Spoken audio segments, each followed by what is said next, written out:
tere! Täna ma räägin teile Maria Underist. Vaatlen siis teda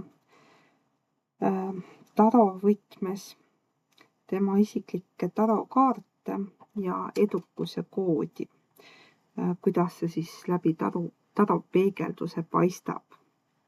Miks just Maria Under?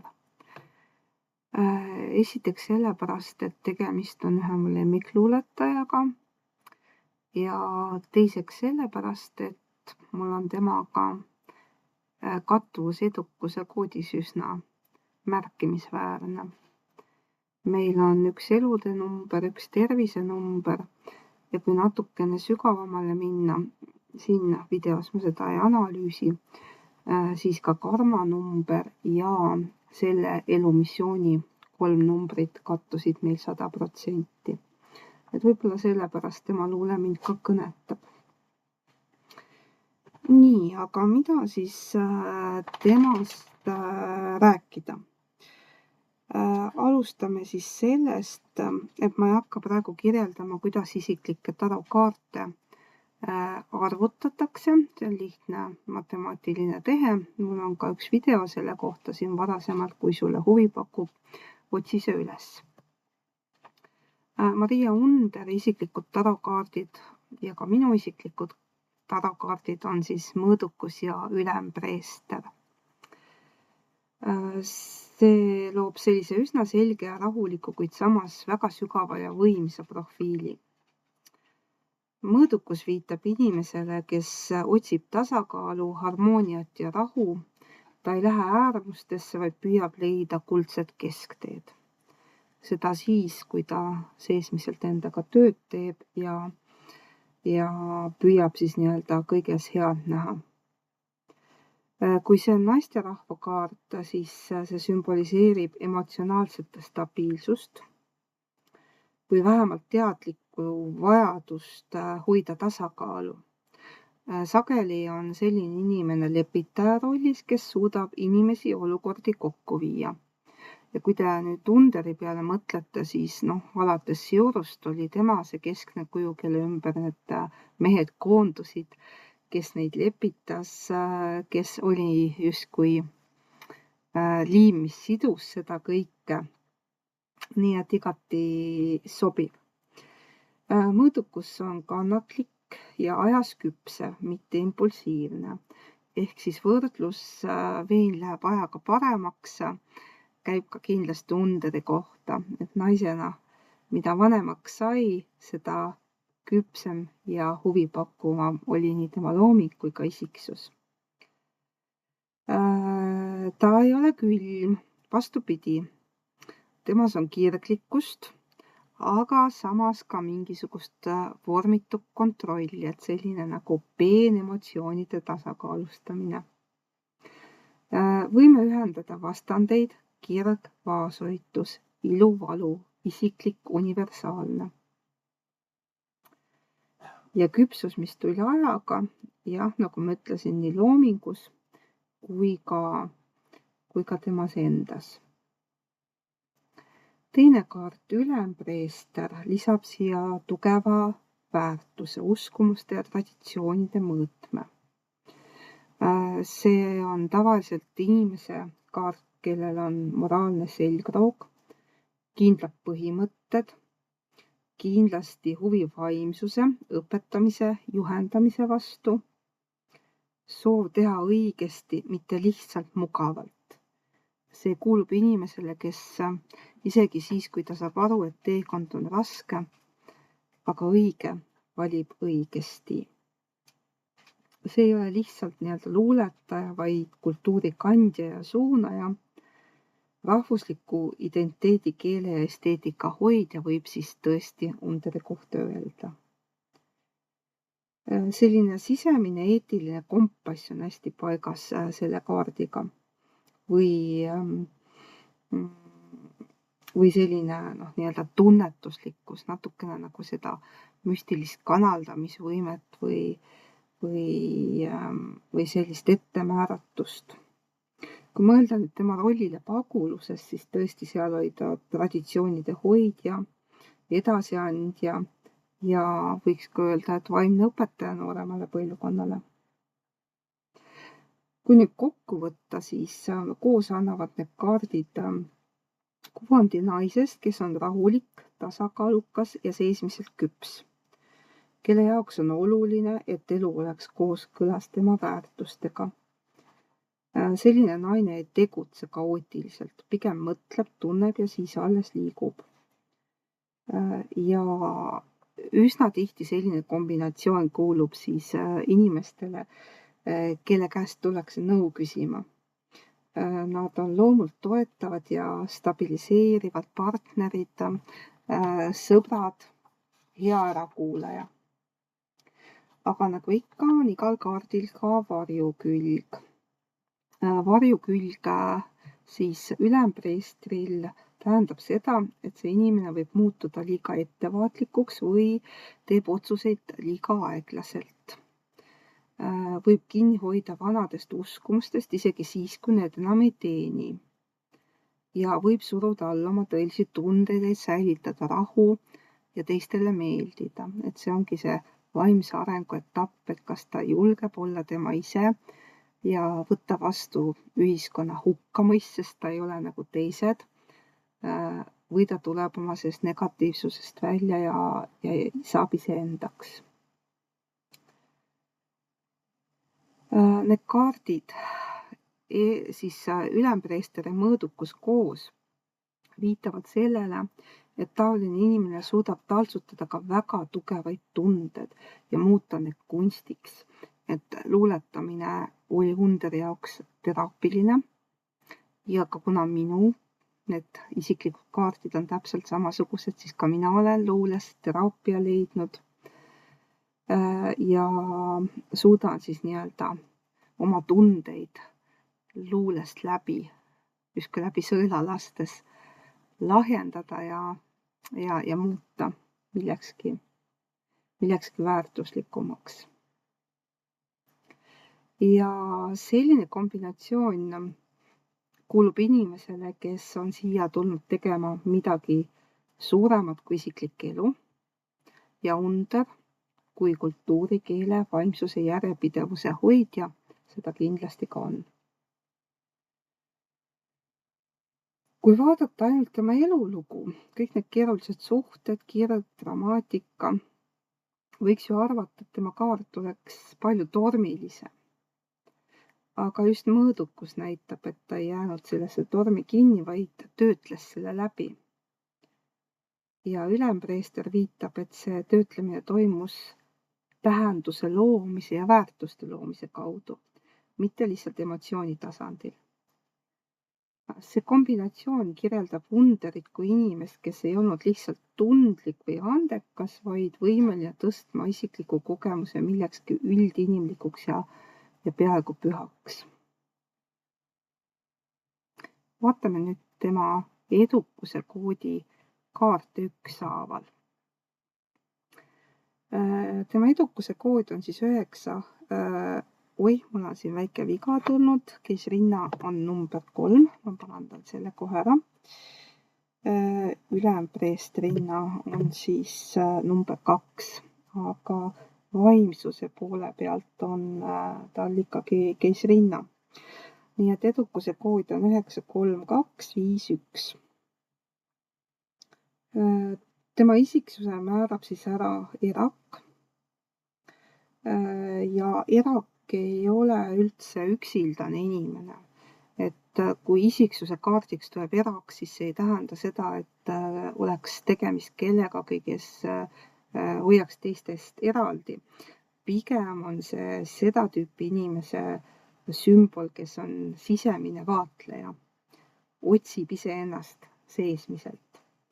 Selline inimene vajab aega ja ruumi, et kogeda ja mõtestada.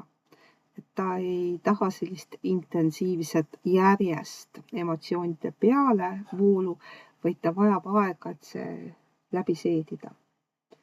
Et ta ei ela täielikult välises maailmas, suur osa elust toimub sisemises dialoogis.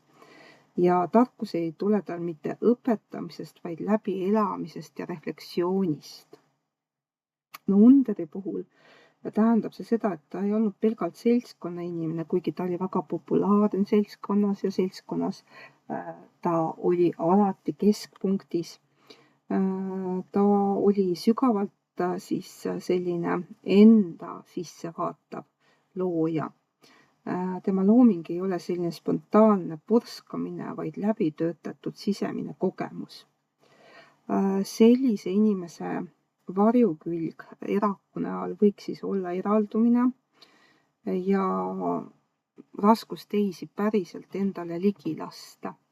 Et kui nüüd Underit vaadata, siis tema sisemisi võitlusi, kas või see abielulahutus ja kõik muu, mis sellega seondus, depressioon ja nii edasi. Hudson oli ainuke, kellele ta ennast täielikult avas, et väga paljud võib-olla tema kaasaegsetest seda poolt temast ei tea, ei tunne ja meie ka ainult võib-olla siis tema päevikute kaudu või siis kui ta oli ikkagi väga depressioonis, siis Hudson ju võttis arsti nõuande. Tol ajal depressiooni kui sellist ei diagnoositud, aga ometi võib välja lugeda, et tõenäoliselt siis Under põdes seda ja arst soovitas tal siis päevikut pidada, et oma nii-öelda emotsioone analüüsida. Ühel hetkel oli ta nii mustas augus, et ta ei suutnud ise päevikut pidada ja Drew Page Hudson võttis siis selle rolli üle ja pidas siis ka printsessi eest päevikuid. Nii, edasi vaimsus. Number 3, keisrinna. Mis ühest küljest on justkui tugev kontrast erakuga, aga samas muudab see profiili hästi huvitavaks ja tegelikult siia pilti väga hästi ka sobib, sest nagu ma ütlesin, keisrinna on loovuse, küpsuse, viljakuse energia, eluenergia, sensuaalne, kehastunud vaimsus, kehaline ilu, väline ilu, hingeline ilu, kõik see koos. Ja selline nii kehaline kui esteetiline vaimsus, ilu, armastus, loodus, kõik peegeldub ka Underi luules. Ja tänu sellele on siis ka võib-olla see, et tema luule oli juures epohirajaja. See oli midagi enneolematut, midagi uut ja väärtuslikku. Ja võib-olla see keisrinna kaart seletab ka seda, miks tema looduse kujundid olid nii mõjuvad, kuidas see elujõud kannatuste sees luules edasi kandus ja ka sellised erootilised luule elemendid sobituvad inimesele, kelle siis vaimsus kannab keisrinna. Ja tema täielikule humanitaarsusele ja loomingule viitab kindlasti ka see, et ametite reas number 2 on ülempreestrinna ehk siis see aasta, kus ta sündis, ametite edukuse koodi näitaja, viitab siis ka intuitsioonile, alateadvusele, varjatud teadmiste kandjale.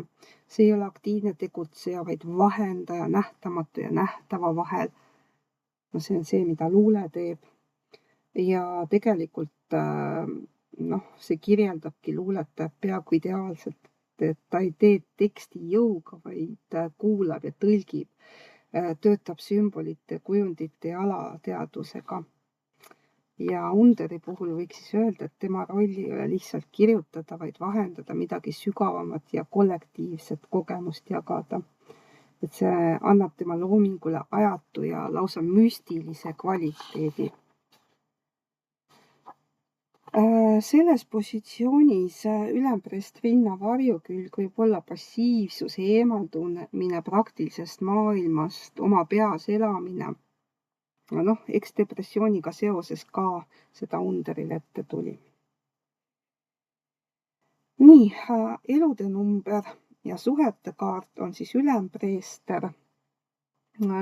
Ja suhtes tähendab see tähenduse ja väärtuspõhise sideme otsingut.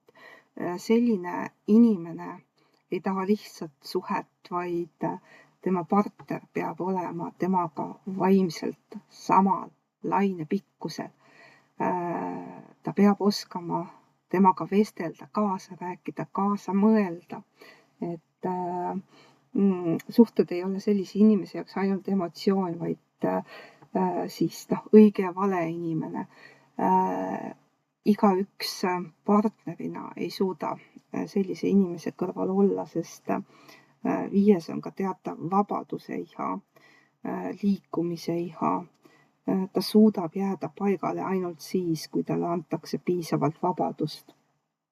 Ja kuigi need suhted on üldiselt kirglikud ka Underi elus, ei olnud need alati impulsiivsed. Ka sisemine see õigluse otsing, tähenduse otsing. Ja pingekoht on siin, et käis rinna, elukirg, ülempreester, reeglid, väärtused.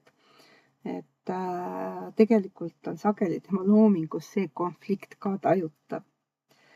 Ja tavaliselt siis suhetes sellised inimesed otsivadki inimest, kes koos temaga kasvaks ja liiguks edasi. Nii, ja viimaseks siis tervis, mida siis Underil maag sümboliseerib.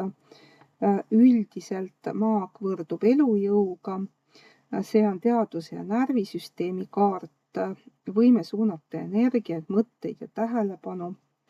Väga kiire reageerimine sisemise ja välimuse impulsi vahel. See ei ole selline maaenergia, vaid pigem kõrgepingesüsteem ja Underi puhul oli seda väga näha, et kuidas ikkagi kõik see, mis talle hinge läks ja läbi luule see puhastus ja toimus siis see maandus, et selline kärts, mürts ja pauk tundesüsteemis, närvisüsteemis, kuna ka minul on selle koha peal 1, 5 ja 1 siis seal lõpus, siis võiks öelda, et see sümboliseerib ka mind väga hästi. Ja maagi varjukülg ongi ülekoormus närvisüsteemis, ehk siis nii-öelda keha ei pea sellele kõrgepingele vastu ja stress, depressioon võivad tulla. Mõtete ja energia ülekeerlemine, mingid mõtted, sundmõtted peas keerlevad, võimetus seda voolu juhtida, sissepoole ladestamine, enda sisse jäämine. Ja see siis ka Underilt depressioonini lõpuks viis. Samas sealt välja tulles sellise kombinatsiooni või kaartidega inimese puhul annab see suure jõu edasi liikuda. Tuleb meeles hoida seda, et maag ei hoia stabiilsena inimest, kui ta on terviseplokis. See annab pigem tööriistad ja kui neid ei osata kasutada või suudeta ennast juhtida ja seda närvisüsteemi vaos hoida, siis tekib kõik kaos. Ja selle kaardi miinused ongi siis energia blokeerumine, tunne, et sisemine potentsiaal ei pääse liikuma, vaimne aktiivsus ilma väljundita tekitab kurnatust. Nii, ja võtame kogu selle jutu kokku. Ehk siis erak on introvertsus, eraldumine, aga samas mitte seltskonnast eraldumine, vaid iseenda seest otsimine. Ülempreestrinna on sügav alateadvus, keisrinna loovus, maag, tugev vaimne energia. See profiil kuulub inimesele, kus väga palju toimub peas ja sisemaailmas. Ja seetõttu on mingi maanduspunkt hästi oluline ja Underi puhul kindlasti luule seda aitas. Ja sellisel inimesel tekib depressioon siis, kui sisemine maailm muutub liiga raskeks, puudub nii-öelda liikumine väljapoole, ta ei saa jagada kellegagi, või pigem ei usalda kedagi. Ja kui energiat ei muundata siis loominguks või mingisuguseks kontaktiks kellegi teise hingega. Jah, et selline jõud võimaldas tal kirjutada küll väga suurt ja võimast luulet, aga see kurnas teda kindlasti seespoolt. Maag tervises viitab siis vaimule ja närvisüsteemile, siis sellele tegelikult ka, et võime ennast taastada ja energiat suunata, ehk siis ka mingis mõttes natukene raviomadused või ravitseja võimed või enda tervendamise võimed on sellisel inimesel üldiselt olemas. Ja keha ja vaimu vaheline otsene seos tuleb siit küll välja. Et Underi puhul võis looming olla tõesti see tervendav kanal, tal oli võime muuta sisemine pinge väljenduseks ja mitte lasta sellel siis laguneda. Et kõigil, kellel see maag sinna viimasesse positsiooni jääb, on siis see ülepinge ja läbipõlemise oht, et kui energia väljundit ei leia, et siin ei aita mitte lihtsalt puhkamine ja delegeerimine nagu ülempreestrinna puhul, vaid siin tuleb sellele kõrgepingele leida väljund, tavaliselt loomingu kaudu. Ja lõppkokkuvõtteks siis ütlengi, et see on täielik loome nii-öelda inimese arhetüüp, mida te siin pildi peal näete. Ja selline inimene oli omal ajal, omal kohal, tegi suuri tegusid, tema luule elab edasi. Ja võib-olla selle tooksin ka välja, et see 5-1 kombinatsioon seal lõpus ja keisrinna ka veel sinna juurde võimendab siis seda, et selline inimene tunneb ja teab, et ta ei ole lihtsalt siia maailma elama tulnud, vaid ta peab midagi suurt korda saatma, et see ei ole kodupere naise edukuse kood, see on suure looja kood. Ja Maria Under ei olnudki lihtne kodupere naine, ta ei olnud ka lihtsalt tundlik või andekas.